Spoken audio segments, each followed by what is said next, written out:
রোগীদের একটা অভিযোগ হচ্ছে ডাক্তাররা দুর্ব্যবহার করে।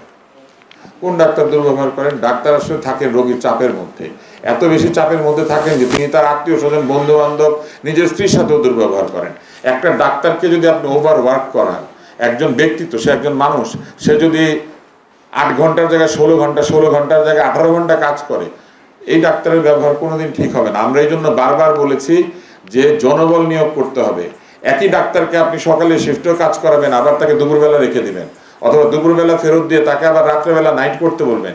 ডাক্তারকে বলবেন যে আপনি 40 ঘন্টা শ্রম দেবেন এবং সেটা দেওয়ার জন্য আপনি কি করবেন? আপনি শিফট ডিউটি করবেন। কেন ডাক্তার শিফট ডিউটি করবে? 3 জন ডাক্তার নিয়োগ দিতে হবে, এটাই হচ্ছে নিয়ম। সারা দুনিয়াতে এটাই হয়। ডাক্তাররা সকালে আর রাত্রে একই ডাক্তার কাজ করে না, পৃথিবীর কোথাও করে না। কারণ ডাক্তারদের কাজ হচ্ছে একটি মানসিক কাজ।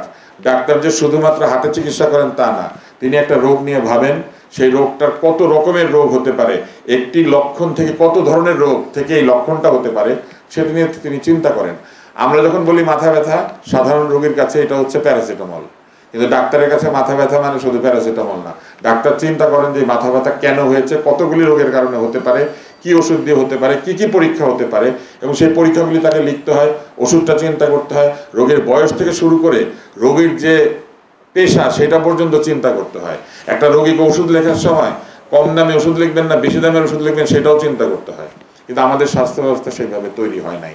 আমাদের স্বাস্থ্য ব্যবস্থা মূলত তৈরি হয়েছে যন্ত্র নির্ভর স্বাস্থ্য ব্যবস্থা, যেখানে ব্যবস্থা মনে করে, সিস্টেম মনে করে যে আপনাকে সিটি স্ক্যান মেশিন কিনে দিলে চিকিৎসা এনশিওর হয়ে গেল। এই জন্য তারা হাসপাতালের পর হাসপাতালে সিটি স্ক্যান মেশিন কিনেছে, হাসপাতালের পর হাসপাতালে দামি দামি যন্ত্রপাতি পাঠিয়েছে, কিন্তু জনবল নিয়োগ করে নাই। বাংলাদেশে এখন প্রচুর হাসপাতাল আছে যেখানে যন্ত্রপাতি আছে, কিন্তু সেটা চালানোর লোক নাই।